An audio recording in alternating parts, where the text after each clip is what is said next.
오늘은 좋은 가문에서 태어난 한 남자 이야기로 시작을 하려고 합니다.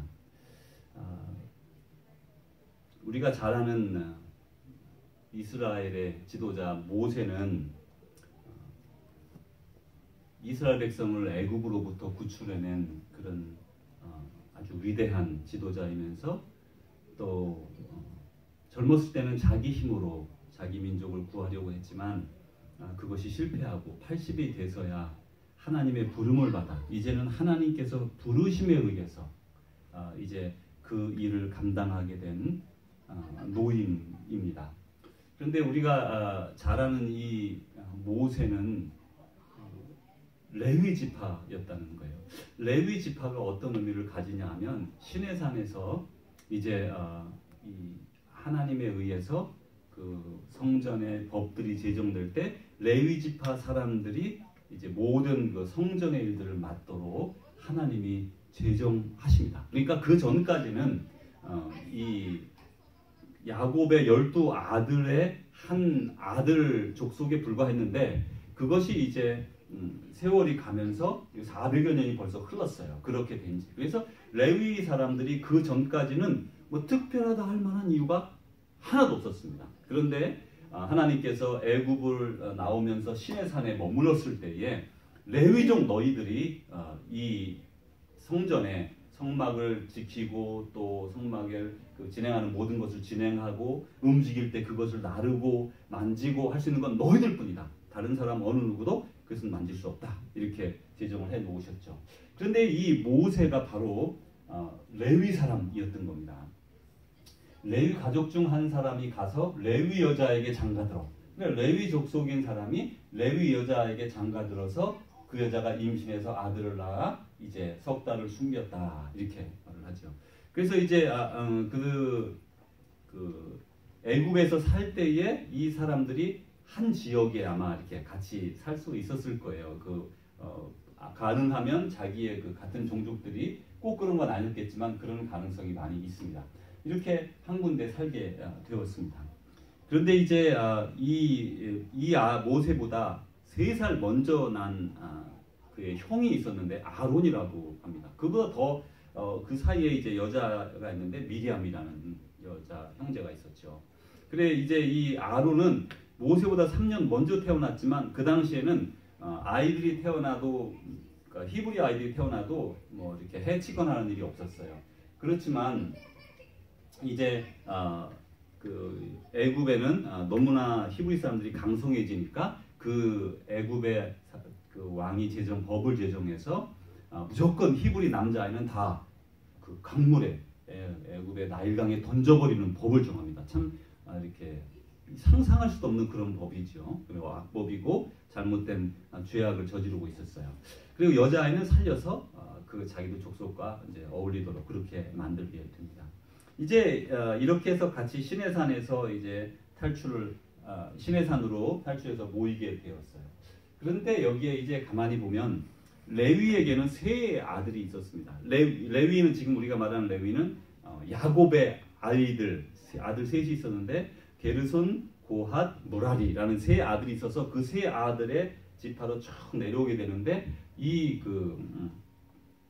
드디어 이제 이 고핫 자손들 특별히 그러니까 레위의 자손 중에 게르손, 고핫, 무라리 3 아들이 있는데 고핫의 자손들은 어디에 머물게 되냐면 이에 그들이 납달리의 산지 갈리와 게데스와 에브라임 산지 세겜과 이러면서 성경에서 이제 사람들이 부지 중에 잘못 살인했을 때 피할 수 있는 도피성을 만들어주는데 그 중에 하나가 에브라임 산지 세겜이라는 곳을 주었단 말이에요. 6군데가 있는데 그 다음에 또 그핫 자손 중에 남은 자는 그핫이라고도 부르고 고핫이라고도 부릅니다. 그 아들. 그래서 이게 레위의 한 자손이다 그런 말이에요. 레위의 한 아들 중에 한 지파는 자손들은 에브라임 지파인데 중에서 제비 뽑은 대로 13성읍을 받았다. 그래서 이제 땅을 나눌 때에 이제 젖과 꿀이 흐르는 땅으로 들어와서 땅을 나눠줄 때에 그 레위 지파에게는 땅을 주질 않았어요. 근데 땅이 없으면 어떻게 밭을 갈아먹고 살겠습니까? 제사장들이 제사를 준비하고 하지만 그들이 뭐 이렇게 다 11조를 하고 뭐 이렇게 제사의 일부분을 주고 하지만 그런 것으로 생각할 수 없고 이제 일을 하게 되거든요.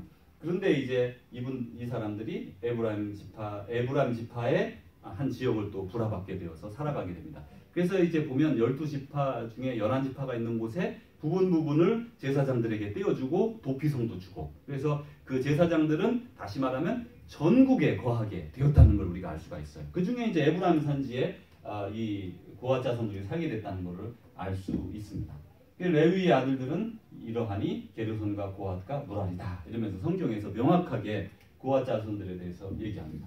이제 거기에 이 좋은 가문이에요. 모세에 관련된 가문이고 제사장 가문이고, 근데 에브라임 산지 라마다임 소빔에 에브라임 사람 엘가나라는 사람이 있었는데 그는 여로함의 아들 엘리후손 도우 증손 수베 현손 이러면서 무슨 얘기를 하냐면 이 사람들의 족보가 정확하게 기록되고 있다는 걸 알 수가 있는 거예요. 몇 대 손 이렇게 벌써 쫙 기억하는 상당히 중요성을 가지는 그런 지파라는 걸 다 알고 있죠. 에브라임 산지 라마다임 소빔, 이제 여기에 한 엘가나라는 사람이 있었다고 말을 합니다. 이제 이 에브라임 산지에 있는 한 사람이 훌륭한 레위 집안이고 또 모세와 아론의 직접적 관련될 수 있는 후손이고, 또 이들은 에브라임 산지에 거주했어요. 근데 그 중에 엘가나라고 하는 레위 사람, 제사장 지파 혹은 레위 지파, 이렇게 레위 지파 중에 한 사람이 엘가나가 거기에 살고 있었죠. 또 부인은 둘이었는데 이제 한나가 있고 분인나라는 사람이 있었어요. 노년의 아들을 하나 얻게 돼서 아주 기뻐하며 하나님께 바쳤습니다. 처음에 엘리 제사장이 있을 때 아이가 어렸을 때의 실로에 그 아이를 엘가나와 한나가 갖다 바치게 되는데, 그 이유가 바로 같은 제사장적이었기 때문에 이제 같이 바치게 되는 것이죠. 그래서 이제 이 아이가 바로 사무엘이 되게 됩니다. 자, 이제 사무엘이 영적인 지도자로서 이스라엘을 다스리기 시작하는데, 많은 사람들이 생각하기를 사무엘은 선지자예요. 선지자. 하나님의 말씀이 희귀할 때 하나님의 말씀을 전달해준 사람이고요. 또 더불어 성경에서 말할 때 사사라고도 말을 합니다. 사무엘은 사사다. 사사라는 것은 영적인 어떤 그 통치권과 그 다음에 그 정치적인 통치권을 같이 가진 사람인데, 주로 이제 베델과 그 중간 지역, 이 예루살렘 그 근변으로 해서 왔다 갔다 하면서 여러 군데를 이렇게 다스렸어요. 특별히 자기 집은 라마에 있었는데 이렇게 베델과 라마 또 미스바 이렇게 다니면서 이렇게, 그러니까 지금으로 말하면 여러 곳에 목회를 했던 사람이다 이렇게 생각을 할 수가 있습니다. 사실 다르게 말하면 전 지역을 다 12지파를 다 목회했다고 볼 수가 있는 중심된 사람이었어요. 근데 그 당시 가장 큰 정치적 영적 권력을 가진 사람이고 그렇게 살아갔습니다. 그런데 이제 사무엘이 나이가 들어서 은퇴할 때가 된 거예요. 일을 더 이상 할 수가 없게 되는 상황이 돼서 사무엘이 자기의 두 아들을 사사로 삼았다고 이렇게 말하고 있어요. 그래서 이제 이렇게 두 가지로 생각해 볼 수 있어요. 사무엘이 개인적으로 사사를 세웠을 것이다. 혹은 사무엘이 온 영적 지도자이기 때문에, 정치적 지도자이기 때문에 자기 자식들을 세울 수도 있었겠지만, 혹은 모든 사람들의 동의를 얻어서 세웠을 수도 있어요. 거기에 대해서는 정확하게 알 수가 없지만, 그래도 어쨌든 사무엘이 나이가 들어서 그의 아들들을 이스라엘의 사사로 삼았습니다. 그래가지고 이 사람들은 부엘세바라고 하는 곳에서 이제 사사가 되었어요. 부엘세바는 어디냐면, 조금 전에 사무엘이 활동 무대는 이스라엘의 중간지대, 정중간지대였는데, 부엘세바는 거기에서 남쪽으로 쭉 내려와서 사막지대로 들어가는 곳입니다. 그러니까 상당히 저 밑에 가서 사사를 했다는 것을 우리가 알 수가 있어요. 왜 아버지가 계시던 곳에서 안 있고 밑으로 내려갔을까? 그 내용은 뭐 알 수 없지만 다른 곳에 이제 있다는 걸 우리가 알 수가 있는데, 이 두 아들은 원래부터 영적으로 지도자적 자질이 있고 정치적 지도자적 자질이 있었는지 없었는지는 알 수 없어요. 그렇지만 단 하나 확실한 건 그의 아버지 사무엘이 영적인 지도자고 정치적 지도자였다는 거예요. 그것도 아주 전 국민이 두려워하는. 왜냐하면 하나님 말씀을 막 직접 들으니까 사람들 어떻게 정말 절대적인 신뢰와 지지를 받았던 지도자였던 것이죠. 이제 그 사무엘에게 아이가 둘이 있었는데 요엘이라는 아들과 큰 아들 아비야라는 둘째 아들이 있었습니다. 그런데 이 요엘과 아비야 이 두 아들이 있는 가운데 둘이 사사가 되죠.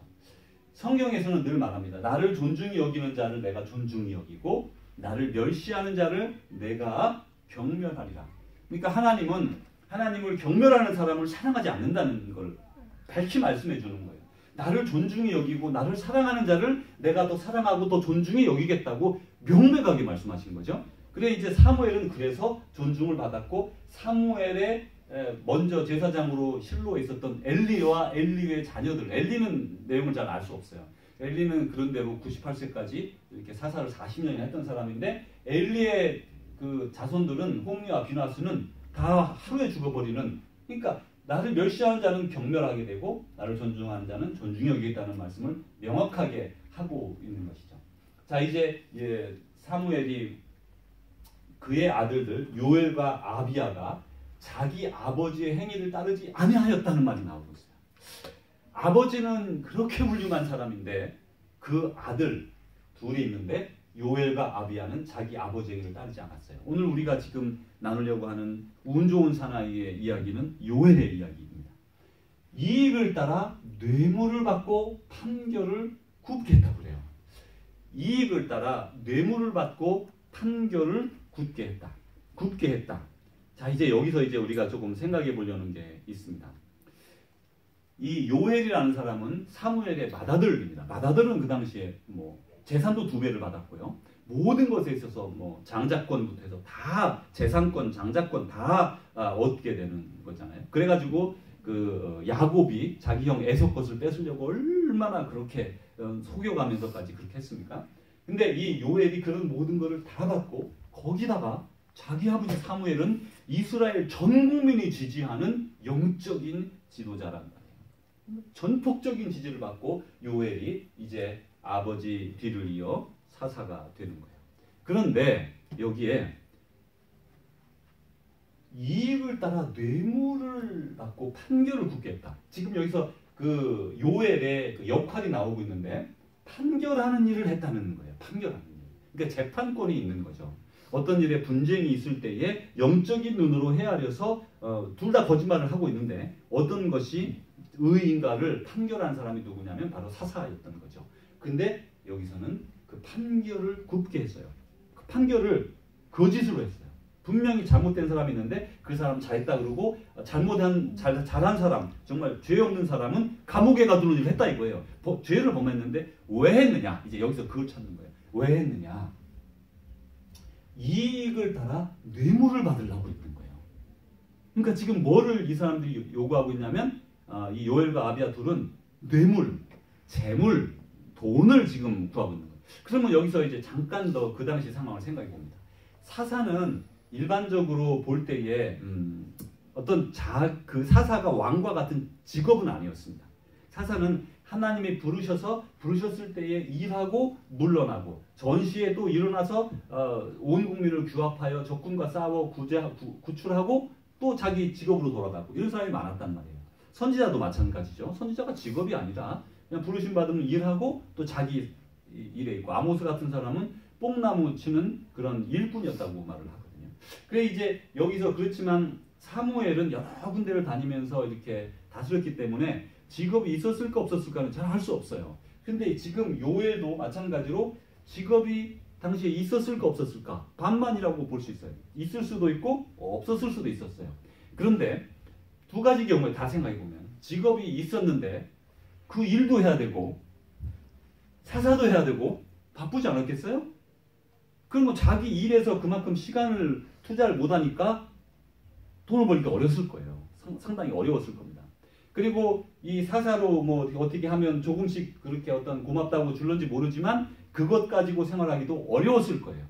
그렇게 한 가지 생각을 해보고 다른 하나는 이 사람들은 사사의 직위에서는 아무것도 받지 아니하였고 월급 같은 게 없고 그냥 자기 직업을 하면서 사사로서 이제 일을 더불어 이렇게 했다고 볼 때 그 자기 일을 하려고 하면 또 얼마 일을 못 벌지만 좀 아니면 전적으로 사사 일만 해가지고 거기에서 이제 생활비를 받았다고 할 때에 그렇다고 할 때 생각해 보면 그 생활비가 마음에 안 들었는 거죠. 둘 중에 하나 다 자기가 만족스러운 생활의 보장을 받지 못했다고 생각한 거예요.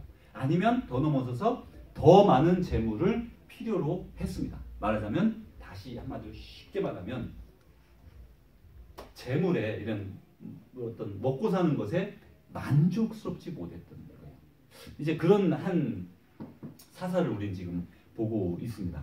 그래 이 사람이 이제 그런 권력을 갖게 되니까 이제 사사라는 큰 권력을 영적 정치적 권력을 갖게 돼서 어떻게 됐어요? 그리고 나서부터는 재물에 욕심을 품고 그때부터 재물을 모으기 시작합니다. 긁어모으는 거예요. 근데 그 방법이라는 게 사사가 뭐 재물 모을 수 있는 방법은 자기에게 주어진 판결하는 재판하는 그 힘이니까 그거 가지고 돈 많이 주는 사람 뇌물 받고 방면해주고 죄 안 지은 사람 억울하게 감옥 보내고 때리고 이제 이런 일들을 하게 되는 겁니다. 재물에 욕심을 품으면 이제 사람이 변하게 됩니다. 어떤 직종이든지 마찬가지인 것 같아요. 성경에 그래서 재물에 대한 욕심, evil desire라고 하는 말이 있는데 재물에 대한 것에 대해서 우리가 지금 찾아봅니다. 돈을 사랑함이 일만하게 뿌리다. 돈을 사랑하는 거 일만하게 뿌리자 그랬어요. 근데 그걸 특별히 디모데 전서에서 이 사도 바울이 말하는데 그 내용을 보면 디모데서는 물론 모든 성도에게 주는 것이지만 특별히 디모데라고 하는 이 젊은 그 영적 지도자에게 주는 말이에요. 그래서 누구에게보다 영적 지도자에게 돈을 사랑함은 일만하게 뿌리가 된다는 거죠. 누구에게나 마찬가지지만 이거는 그렇게 된다는 거예요. 탐심은 우상 숭배다. 뭐 우리가 돈 욕심 내는 거는 아예 하나님 내가 욕심이 많아가지고요. 그래도 저 하나님 사랑합니다. 그렇지 않아요. 하나님은 예수님은 계속해서 말씀하시죠. 재물과 재물과 하나님 둘 중에 하나만 택해라. 둘 다 할 수 없다. 뜨겁거나 차거나 하라. 이렇게 말씀하는 거죠. 속히 부하고자 하는 자 형벌을 면치 못하게 된다. 속히 부하고자 하지 마십시오. 하나님이 주시는 대로 받고 주시는 대로 감사하고 만족하며 살으라고 말씀하는 거예요. 이익을 탐하는 모든 자의 길은 자기의 생명을 잃게 한다. 여기서 이익을 탐하는 것은 거짓 이익이에요. 그러니까 이 앞의 내용에 보면 정직한 사람을 쳐서 넘어뜨려서 그것을 빼앗자 이런 내용이 나오거든요. 거짓되게 속여서 이런 사람은 자기 생명을 잃게 한다. 요즘도 말이죠. 사기쳐서 노인들 이렇게 보이스 피싱 같은 거 하고요. 피싱 같은 거 하고 또 여러 가지 그 투자 회사 같은 거 만들어서 해서 가지고 나르기도 하고 이런 많은 사람들이 있는데 이렇게 거짓으로 해가지고 이익을 탐하는 모든 사는 자의 길은 자기의 생명을 잃게 한다고 성경이 명확하게 말하고 있어요. 이제 그래서 이것을 아울러서 이렇게 성경에서 말합니다. 재물이 늘어도 거기에 마음을 두지 말라.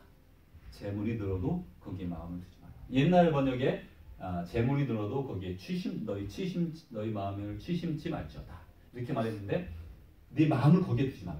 재물이 늘 수 있어요. 그거 나쁜 거 아닙니다. 하나님이 주시기 때문에 이렇게 조금씩 쌓여가는 걸 우리가 느끼고 그렇게 살아왔습니다. 그런데 거기에서 마음을 거기에 두고 통장만 들여다보고 어떻게 하면 더 벌 것이냐, 어떻게 하면 더 할 것이냐 그렇게 살아가지 말아라.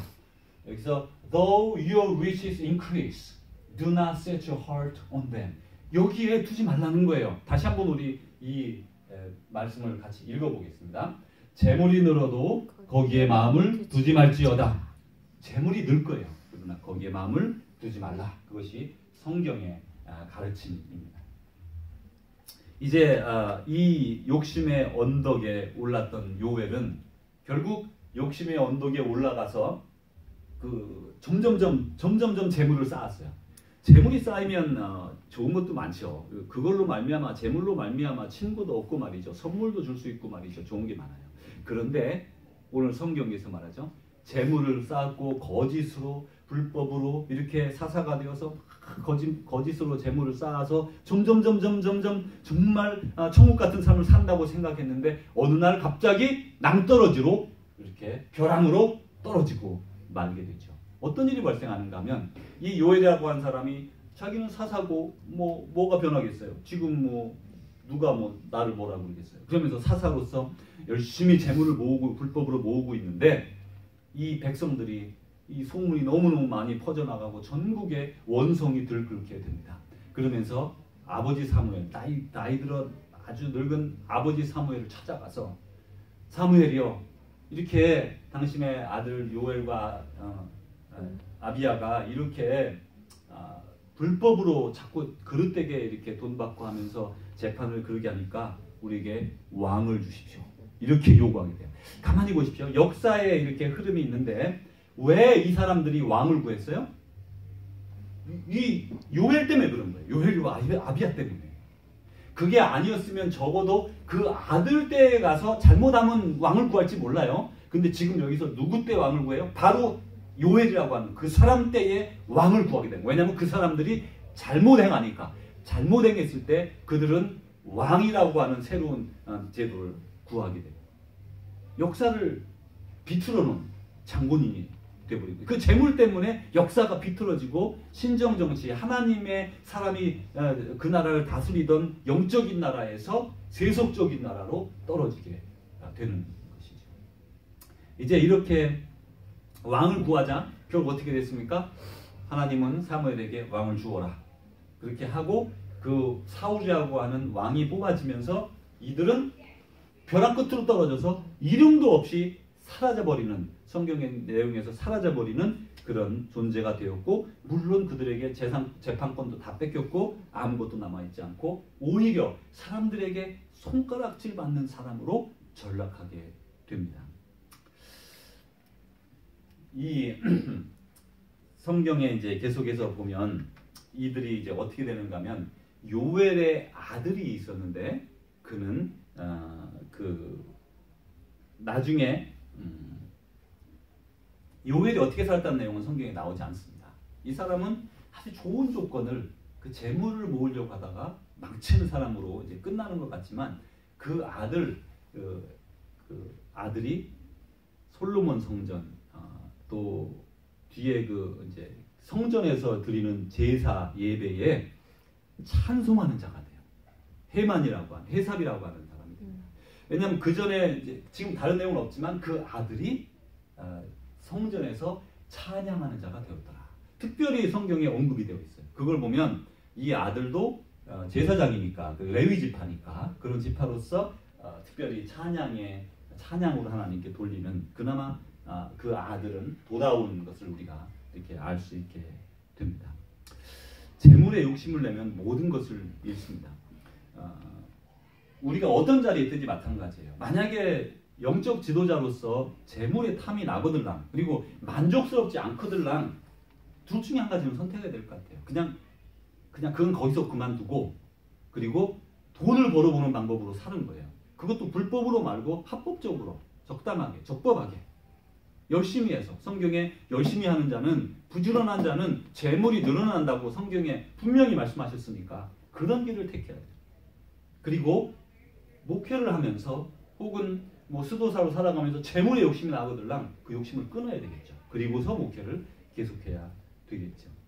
한국에는 이 사사가, 한국의 경우 보면 목회자도 되고 또 통치자도 됩니다. 왜냐하면 영적인 지도자고 정치적 지도자니까. 그래서 영적인 지도자로서는 먼저 이렇게 재물에 대한 욕심을 가졌던 많은 사람들이 지금 낭떠러지로 떨어진 사람들을 우리가 많이 알고 있습니다. 이미 지금도 그런 가운데서 투쟁하는 사람도 있고, 또 이미 아주 손가락질 받는 그런 많은 위치에 전락한 사람들이 많아요. 근데 그게 다 뭐 때문에 그래? 뇌물 때문에 그러고, 재물 때문에 그러고, 그 돈을 불법으로 빼어 돌린 그런 것 때문에 그렇죠. 또 엘리의 아들들처럼 성적인 문제로 이렇게 관계가 됩니다. 또 이제 한국의 정치인들 보면, 특별히 대통령으로 대변할 수 있는데, 대통령들을 보면 아주 뇌물수수로 말미암아 그 대통령 이후의 말년이 참 비참한 사람들이 많아요. 사람들 죽이기도 하고 얼마나 많이 잔악하게 학살한 그런 사람 대통령도 있는 반면에, 그런 사람들도 다 몇천억씩 다 떼어먹고 내놓지도 않고 그렇게 지나갔죠. 다 역사는 다 지나갔어요. 그리고 또 안타깝게도 이명박 대통령이라는 분도 우리가 지난 대통령 중에 아주 지금 이제 감옥에서 1년 가까이 있다가 지금 1년 정도 있다가 지금 보석으로 집에 감금돼 있다고 하고요. 또 지금 전 대통령, 전 박근혜 대통령 또 마찬가지로 그들의 뇌물수수로 말미암아 또 국정 논란이니 이렇게 하면서 국정을 너무 단순한 사람에게 맡긴 것에 대해서 비난을 받고 있어요. 이제 여기에 모든 것에 관련된 것에 뇌물들이 다 들어가서 그 죄가 이렇게 됩니다. 지금 대통령도 어쩌는지 우리는 알지 못해요. 아직은 알 수 없어요. 미래에 가서 뭐 누군가가 이제 미래의 사람들이 판단을 하게 될 거예요. 종교계에서는 불교계도 마찬가지예요. 주지총무 되려고 그 막 싸우고 하는 많은 그 권력과 재력 그것을 가지고 싸우는 거 우리가 TV에서 많이 봅니다. 비단 이것은 교회에서만 이루어지는 게 아니고 모든 종교계에서 그 재물욕을 가진 사람들이 이렇게 문제를 만들고 있는 것을 많이 볼 수가 있습니다. 그래서 성경에서 우리에게 권하는 말씀이 있습니다. 각각 은사를 받은 대로 여러 가지 은혜를 맡은 선한 청지기 같이 서로 봉사하라.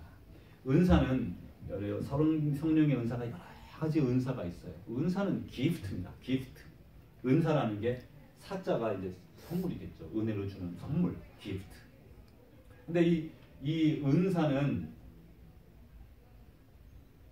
돈 버는 것도 은사 중에 하나일 수 있어요. 선물이에요.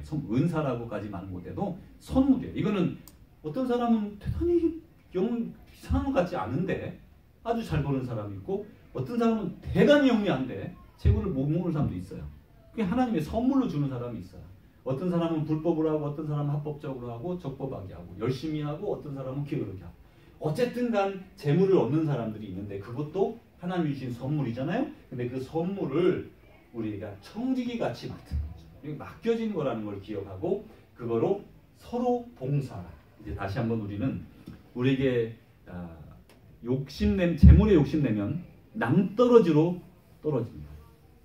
재물에 욕심을 내는 그 언덕으로 올라가는 길은 즐거운 것 같지만 갑작스럽게 떨어져 바닥으로 추락한다는 것을 기억하고 주님의 말씀대로 우리가 맡은 것에 감사하면서 만족하면서 은혜를 맡은 선한 청지기같이 서로 봉사하고 섬기는 삶을 살아가시기를 주님의 이름으로 축원합니다.